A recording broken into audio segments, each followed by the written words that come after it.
विश्वास एक सृजनात्मक शक्ति है जो असल में निकलकर आत्मिक दुनिया में जाती है जब आप प्रार्थना करते हैं, बोलते हैं और साथ ही आज्ञा पालन करते हैं। वो विश्वास, वो शब्द शक्तिशाली होते हैं और वह आत्मिक दुनिया में जाते हैं और वह आरंभ करते हैं। परमेश्वर की शक्ति को मुक्त करना और बातें घटनी आरंभ हो जाती हैं।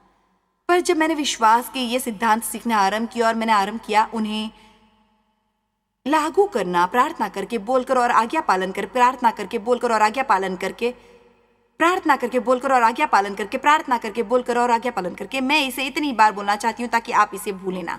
प्रार्थना करके, बोलकर और आज्ञा पालन करके। परमेश्वर का वचन जोर से बोलना एक ऐसा शक्तिशाली सिद्धांत है जिसे मैं दुनिया भर में लोगों को सिखाती हूं। अच्छा होगा यदि आप सीख लें कि हर समय ये नहीं बोलना चाहिए कि कैसा महसूस होता है, चाहे उसका भी एक मौका होता है। और हम ये नहीं कहते कि अपनी भावनाओं से इकरार कर दो, पर आपको हर समय अपनी समस्याओं के बारे में नहीं बोलना है। यदि आप हर समय उसके बारे में बोलते रहेंगे, तो मेरी बात याद रखिए, यदि आपके मित्र हैं और आप उनसे 10 वर्षों से अपनी समस्याओं के बारे में बातें कर रहे हैं, तो वो उससे तंग आ जाएंगे। देखो, यदि आप नहीं बताएंगे तो मैं बता देती हूं और वो बहुत पहले से तंग आ चुके होंगे। तो हम बात यहीं खत्म करते हैं।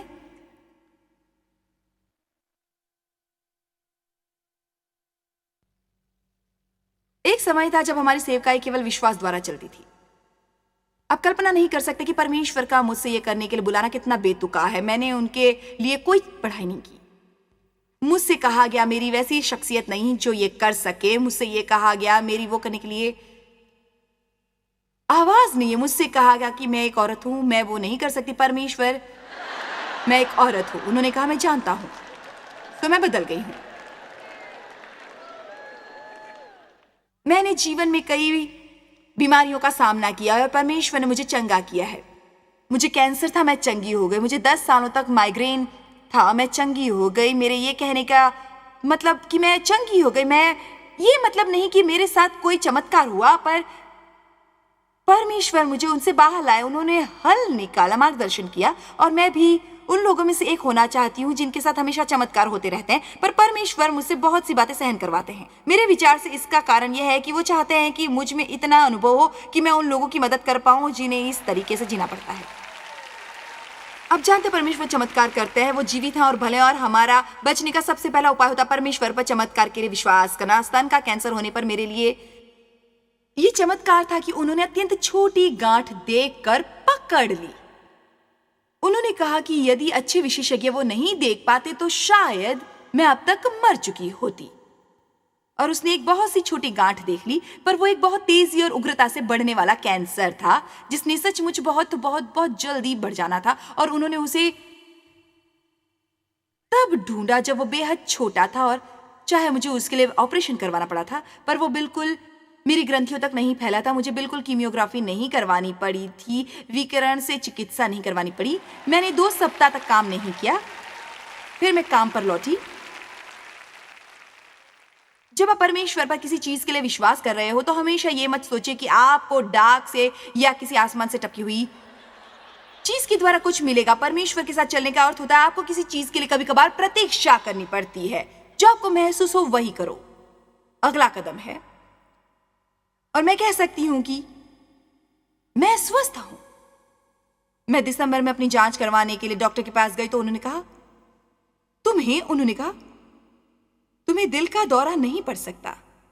उन्होंने कहा तुम्हारी हालत सचमुच इस समय इतनी अच्छी है। ध्यान दीजिए कि हम सभी में मनुष्य के विश्वास नाम का एक हार्मोन होता है जो उम्र बढ़ने के साथ कम होने लगता है।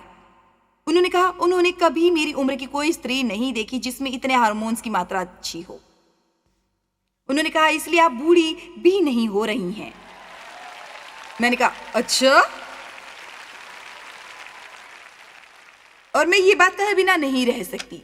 मेरा मनुष्य का विकास नामक हार्मोन्स डेव से 100 पॉइंट ऊपर है।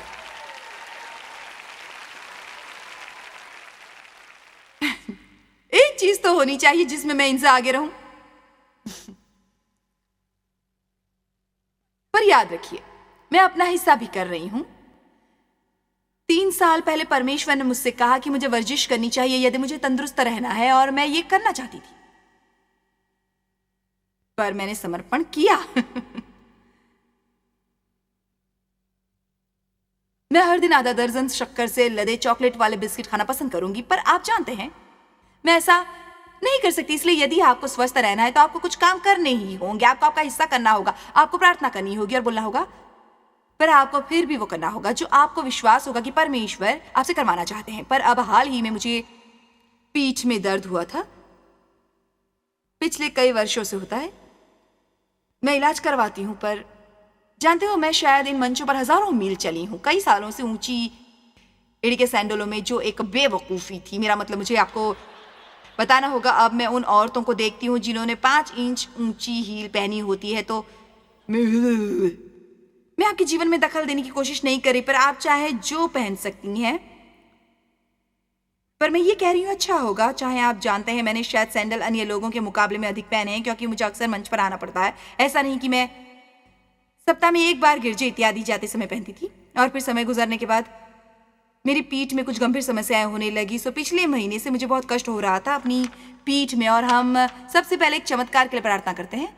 और इस बीच मैं परमेश्वर से सुन रही थी और अपना हिस्सा कर रही होती। मैं कहती हूँ अच्छा परमेश्वर, मैं समझ गई, डॉक्टर ने मुझे घर पर कुछ व्यायाम करने को कहे हैं ताकि इस दौरान मेरी पीठ कठोर न बन जाए। क्या मैं वो करती हूँ? नहीं। मैं उन्हें कब करती हूँ? जब कोई आपात स्थिति होती है। उन्होंने ये नहीं कहा कष्ट होने पर करो, बल्कि ये हिस्सा हमेशा करते रहो। तो अब मुझे ये काम दिख रहे हैं जो मैं नहीं कर रही थी, और यदि मैं अपना वो हिस्सा नहीं कर रही होती तो मैं शायद इस परिस्थिति में नहीं होती। पर 3 सप्ताह पहले मैं नहीं जानती थी कि मैं यहाँ खड़ी हो पाऊंगी। सच तो यह है कि मुझे एक गिरजे में बोलने का एक मौका छोड़ना पड़ा, और 20 सालों में मैंने दूसरी बार ऐसा किया। मैंने अपना विश्वास नहीं त्यागा है, मैं विश्वास करती रही और मैं बोलती रही, और मैंने वो हर छोटे से छोटा काम किया जो मुझे महसूस हुआ कि परमेश्वर मुझे करने को कह रहे हैं। मैं प्रार्थना करती रही, वचन बोलती रही, और चाहे तो देव आपको बता भी देंगे जैसे आज तुम्हारी पीठ कैसी है। देखिए मुझे अभी भी दर्द है, पर मुझे विश्वास है परमेश्वर काम कर रहे हैं, वो जरूर अच्छी हो जाएगी। मुझे अपनी पीठ में कुछ टीके भी लगवाने पड़े थे, पर शुभ समाचार ये है कि आज वो पिछले 4 सप्ताह से सबसे अधिक स्वस्थ हैं। तो मैं आपको ये सब क्यों बता रही हूं? क्योंकि मैं चाहती हूं कि आप जान ले कि सब लोग कष्ट सहन करते हैं। हम केवल इसलिए बादलों पर तिरते हुए स्तुति के गाने नहीं गाते क्योंकि हम सेवकाई में हैं। मेरा मतलब हम पर हमले होते रहते हैं, पर इन सब के बीच में आप प्रार्थना करते रहिए, वचन बोलते रहिए, कोशिश जारी रखिए, अपने विश्वास को मत त्यागिए। आप विश्वास करते रहिए, निरंतर करते रहिए, उसे त्यागिए मत। तब आपको एक उपलब्धि मिलेगी,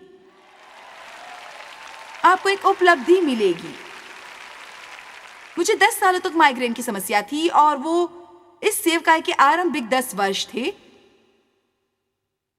मुझे अब वो समस्या नहीं है, मुझे पिछले 20 वर्षों से वो नहीं हुआ है, पर मुझे अपने विश्वास को बनाए रखना पड़ता है, विश्वास करते रहना पड़ता है, अच्छा इकरार करना पड़ता है। इसका ये मतलब नहीं कि मुझसे कोई भूल नहीं हुई थी। मेरा मतलब उन दिनों में मैं छोटी छोटी बात पर शिकायतें करती, कुटती रहती, शंका करती, उलझ जाती, रोती, चिल्लाती, कराहती, अविश्वास से भर जाती। मैं बताने की कोशिश कर रही हूँ, मैं इस उदाहरण से आपको समझाना चाहती हूँ कि ये परमेश्वर को प्रभावित नहीं करता, वो इससे पिघलते नहीं, और हमसे मानो कहते हैं तुम कब चुप करने वाली हो, और ऐसा सलूक करने वाली हो जैसे मुझ पर विश्वास कर रही हो। आमीन। एक समय होता है जब हम बैठकर परमेश्वर को बताते हैं हमें कैसा महसूस होता है, पर हमें ये 2-3 मिनटों में करना होता है, और फिर हमें लौटना चाहिए परमेश्वर के वचन की ओर। मेरा मतलब बाइबल में ऐसी कई कहानियां हैं विश्वास द्वारा काम करने वाले लोगों की। कईयों ने बहुत उग्र काम किए थे। हाबिल विश्वास द्वारा अपना सबसे उत्तम चढ़ावा लाया, नौ ने विश्वास से जहाज बनाया। वो लोग ये नहीं जानते थे कि वर्षा क्या होती है, तो उसे जहाज क्यों चाहिए था। इब्राहिम घर छोड़कर परमेश्वर के पीछे हो लिया।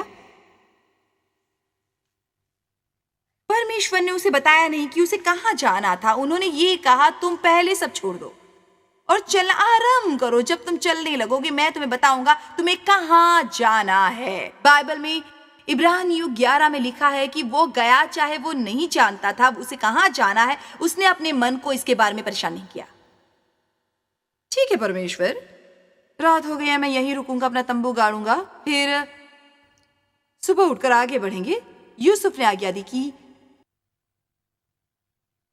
उसकी हड्डियों को वादे की धरती पर ले जाया जाए, क्योंकि सब इजरायली 400 वर्षों तक मिस्र में गुलामी कर रहे थे। यूसुफ को महसूस हुआ कि परमेश्वर ने उससे वादा किया है कि वो उन्हें वहां से मुक्ति दिलाएंगे और उन्हें वादे की पृथ्वी पर रहने को मिलेगा। उसे इतना विश्वास था कि उसने मरते वक्त कहा, ऐसा अभी तक नहीं हुआ है पर मुझे विश्वास है वो होगा। मेरी बात याद रखो, तुम्हें मेरी हड्डियों को पीढ़ियों तक रखना है और जब तुम मिस्र से जाओगे तो मुझे अपने साथ ले जाना। 400 वर्षों के बाद जब वो मिस्र से निकले, मूसा और इजरायलियों यूसुफ की हड्डियों को अपने साथ वहां से बाहर ले गए। इसे कहते हैं त्याग न करना। आमीन। उसे तब भी विश्वास था, चाहे उसने अपने सारे जीवन में नहीं देखा था, उसे पूरा विश्वास था। मैं आपको कुछ कह सकती हूं, अच्छा होता है यदि आप परमेश्वर पर विश्वास करते हैं, चाहे आपको वो न भी मिले, बजाय अपना सारा जीवन शंका और अविश्वास और नकारात्मक रहने के, घटिया रुख अपनाने और हर वक्त दुखी रहने के, क्योंकि विश्वास अकेले ही आपको प्रसन्न करता है। विश्वास आपको ऐसी दुनिया में चैन देता है जो आपको थका सकती है।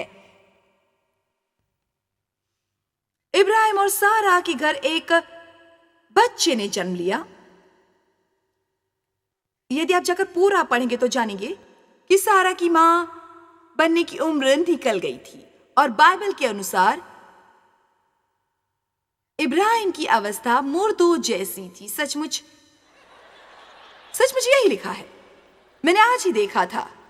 लिखा है कि वो सचमुच मुर्दों के जैसा था। तो यहाँ एक पुरुष है जो लगभग मृत है और एक बूढ़ी औरत जिसकी मां बनने की उम्र नहीं रही थी। चलिए अति स्पष्टता से बात करते हैं। और उन्होंने जन्म दिया एक बच्चे को जिसका वादा किया गया था और विश्वास द्वारा गर्भ में ठहरा था। मेरी बात याद रखिए, यदि आप त्याग नहीं करेंगे तो आप भी किसी भी चीज को जन्म देंगे। क्या आपने मुझे सुना? आप में से कुछ ने परमेश्वर की ओर से एक सपने, एक दर्शन को धारण किया हुआ है।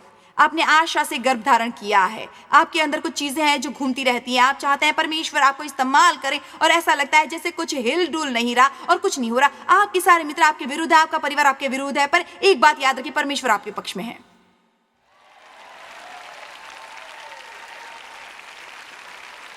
और वो किसी ऐसे को खोज रहे हैं जो निराश होकर त्याग न करें। वो किसी ऐसे को खोज रहे हैं जो उन पर विश्वास करने की हिम्मत करेगा। लोग मुझसे पूछते हैं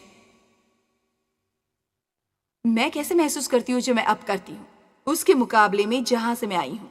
मैं आपको बताना चाहती हूँ कि डेव और मैं वर्ष में कई बार बैठकर केवल इस बारे में बात करते हैं कि हमने कहाँ से शुरुआत की थी, हमने क्या सहन किया था, और हमारी वैन बहुत खस्ता हाल में थी और हमारे पास होटल में ठहरने के लिए पर्याप्त पैसे नहीं होते।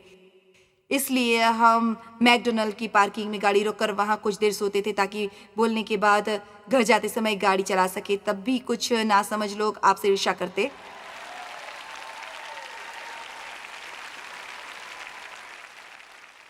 लोग वो चाहते हैं जो आपके पास है, पर वो नहीं करना चाहते जो आपने किया था। आमीन।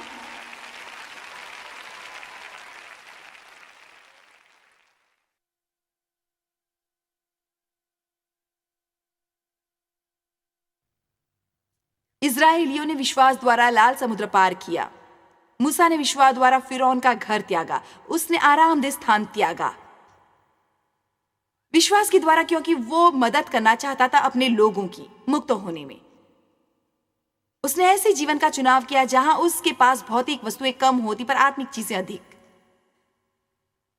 मैं उन बहुमूल्य प्रशंसनीय लोगों के बारे में सोचती हूँ जो अमेरिका छोड़कर 25-30 वर्षों के लिए पिछड़े इलाकों में रहते हैं जहां की परिस्थितियां बहुत घटिया होती हैं, पर फिर भी केवल कुछ लोग उनका समर्थन करते हैं, उनकी तरफ ध्यान देते हैं या उनके प्रति आभार प्रकट करते हैं।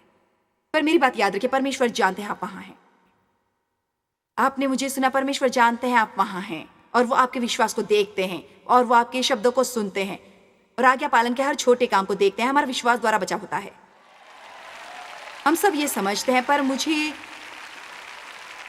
वो प्यारा है जो पौलुस ने गलतियों से कहा 3 अध्याय के पहले 3 वचनों में, क्या तुम ऐसे निर्बुद्धि की आत्मा की रीति पर आरंभ करके अब शरीर की रीति पर अंत करोगी? वो उन्हें बताने की कोशिश कर रहे थे कि उन्हें उसी तरीके से जीना चाहिए जैसे उनका बचाव हुआ था, सादे बच्चों जैसे विश्वास के साथ। देखिए, यीशु मसीह पर विश्वास करने के कारण हमारे पास 2 आंखें और होती हैं। हमारे पास दिल की आंखें होती हैं और हम अपने दिल से वो बातें समझते हैं जो कभी दिमाग से नहीं समझ सकते। मुझे विशेष रूप से पसंद है वो वचन इब्रानियों 11:3 का, जिसके अनुसार विश्वास ही से हम जान सकते हैं संसार की रचना कैसे हुई थी। मेरे विचार से हम विश्वास द्वारा वो सब समझ सकते हैं जो हमारा दिमाग कभी नहीं समझ सकता। तब हमें उलझे रहने की आवश्यकता नहीं होती, चिंता करने की आवश्यकता नहीं होती। मैं जानती हूँ वो आरंभ में किस तरह दिखता है, पर मैं ये भी जानती हूँ कि अंत में वो कैसा होगा। क्या बाइबल में रोमियो में ये नहीं लिखा कि एक समय की अवधि के दौरान हम वध के लिए ले जा रही भेड़ों जैसे दिखते हैं, पर इन सब के बीच भी हम मसीह के द्वारा जो हमसे प्रेम करते हैं विजेताओं से बढ़कर होते हैं। मुझे लोगों को सफाई नहीं देनी होती कि वो अभी तक हुआ क्यों नहीं। यदि मैं परमेश्वर पर विश्वास कर रही हूँ, मैं नहीं जानती परमेश्वर की एक समय सारणी होती है और वो मेरे साथ उसकी चर्चा नहीं करते। मैं केवल इतना जानती हूँ कि मैं प्रार्थना कर रही हूँ, बोल रही हूँ और आज्ञा पालन कर रही हूँ। मैं अपनी पूरी काबिलियत से वो करूंगी जो मुझे विश्वास है परमेश्वर मुझसे करने को कहेंगे, और ये उन पर निर्भर है कि क्या फल देना है। यदि विश्वास करते हुए मेरा जीवन गुजर जाए पर वो मुझे मिला न हो, मैं परमेश्वर पर विश्वास करते हुए मरूंगी। मैं आशा करती हूँ कि कोई ऐसी बातों से ऊपर उठेगा। परमेश्वर, मैं आपको 1 सप्ताह और देने वाली हूं। आपको यह समर्पण करना चाहिए। मैं डटा रहूंगा परमेश्वर को, चाहे जितना भी समय लगे, और यदि मुझे कुछ दिखाई न दे तब भी डटा रहूंगा। विश्वास आश्चर्यजनक होता है। प्रेरितों 3 में एक व्यक्ति यीशु के नाम पर विश्वास द्वारा चंगा हुआ। आप शायद औचित्य साबित करने का अर्थ नहीं जानते। उसका अर्थ है ऐसे उचित किए जाना मानो आपने कभी पाप किया ही न हो। हमें मसीह में सही बनाया गया है, हमारा हिसाब संतुलित है, सभी कर्ज चुका दिए गए, हम परमेश्वर के साथ धर्मी बनाए गए हैं, हम कर्जदार नहीं है। अब हमें परमेश्वर को कुछ भी नहीं देना है। विश्वास द्वारा पवित्र आत्मा की मदद से हम असल में भली चीजों का पूर्वानुमान लगा और प्रतीक्षा कर सकते हैं। आपके पास कुछ न होने पर भी आप बहुतायत की प्रतीक्षा कर सकते हैं। आप बीमार होने पर चंगाई की प्रतीक्षा कर सकते हैं। एकाकी होने पर आप अच्छे संबंधों की प्रतीक्षा कर सकते हैं। विश्वास के द्वारा हम भली चीजों की राह देख सकते हैं। आपको जीवन में हर दिन कहना चाहिए, मैं आज कुछ अच्छा होने की आशा कर रहा हूं। याद रखिए, शैतान को बहुत बुरा लगता है जब आप ऐसी विश्वासपूर्ण बातें करते हैं। विश्वास द्वारा लोग बहुत से आश्चर्यजनक और महान काम करते हैं। वो असंभव काम करते हैं। विश्वास आपको चिंता से मुक्त करता है। फिलिपियों 4:6-7 के अनुसार किसी भी बात की चिंता मत करो, परंतु हर एक बात में तुम्हारे निवेदन, प्रार्थना और विनती के द्वारा धन्यवाद के साथ प्रार्थना करके और बोल के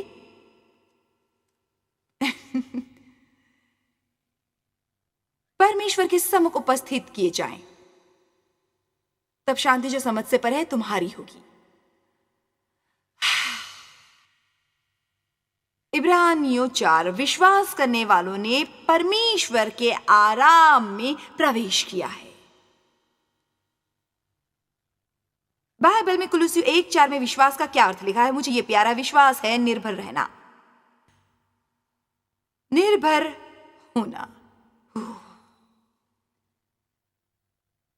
मनुष्य की पूरी शख्सियत का परमेश्वर पर, उनकी शक्ति, बुद्धिमानी और भलाई पर पूर्ण विश्वास होने के कारण निर्भर होना। मैं आपको कुछ बताना चाहती हूं। परमेश्वर के पास आपकी मदद करने की शक्ति है। उनके पास ये जानने के लिए बुद्धि है कि क्या करना चाहिए, और वो इतने भले हैं कि वो करेंगे चाहे आप उनके योग्य हो या नहीं। आपको केवल उन पर विश्वास करना है। यदि आप थके हुए, निराश और थके मांदे हैं, तो आज आप इसमें बदलाव लाने वाले हैं। आप सोचेंगे ये इतनी जल्दी नहीं हो सकता। मैंने एंड्रू मरी की बहुत सी किताबें पढ़ी हैं।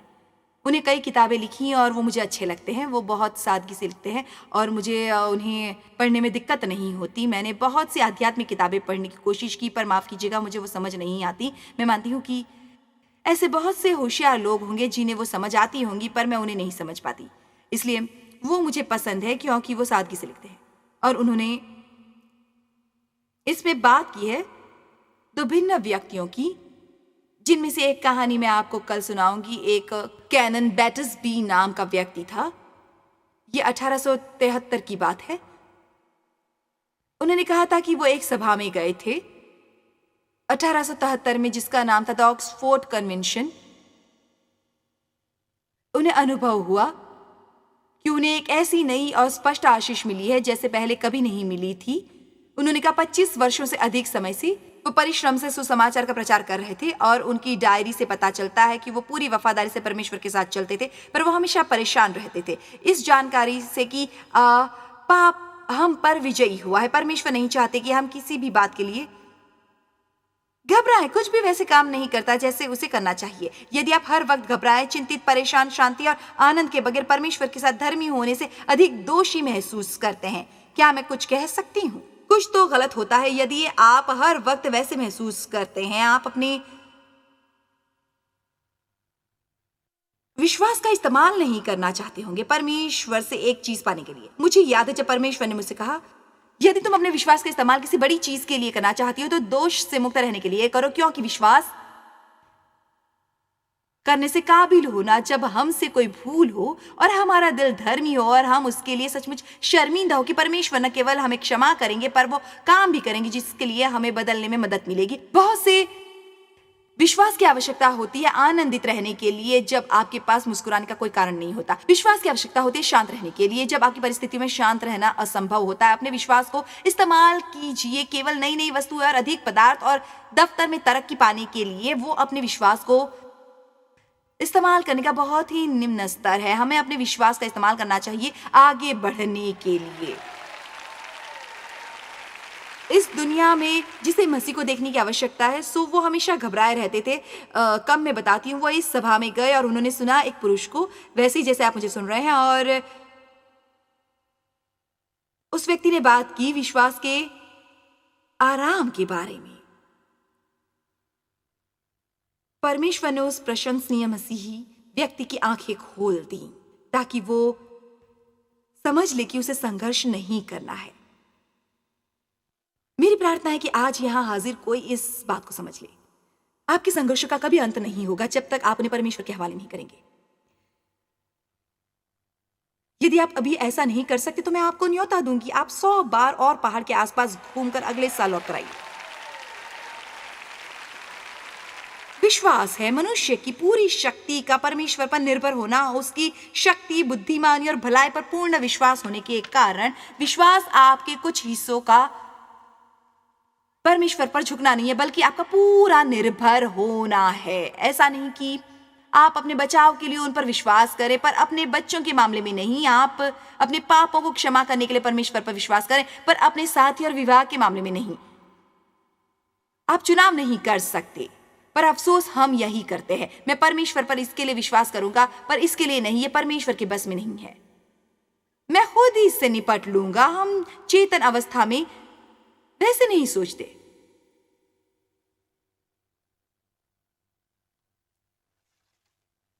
उन्होंने कहा, मैं वहां उस रात सीखा कि मसीह जो कहते हैं वो करते हैं।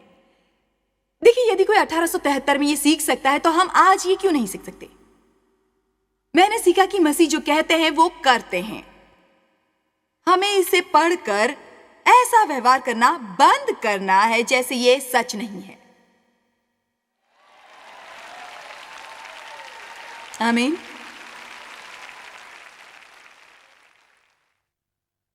उन्होंने कहा, मैंने सीखा है कि मुझे महसूस न होने पर भी विश्वास करना है।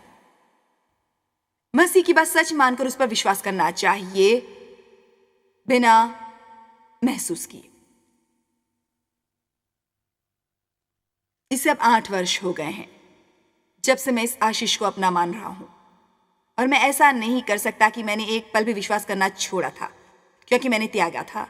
पर मैं कह सकता हूं मुझे ये प्यारा है। पर मैं ये कह सकता हूं कि जब तक मैंने परमेश्वर पर विश्वास किया है, उन्होंने मुझे बनाए रखा है। परमेश्वर वफादार हैं। इब्रानियों 11:6 में परमेश्वर के वचन के अनुसार विश्वास बिना उसे प्रसन्न करना अनहोना है, क्योंकि परमेश्वर के पास आने वाले को विश्वास करना चाहिए कि वो है और अपने खोजने वाले को प्रतिफल देता है। मैं मानती हूँ कि विश्वास के बगैर वैसा संतोषजनक जीवन जीना नामुमकिन है जैसा परमेश्वर हम सबके लिए चाहते हैं।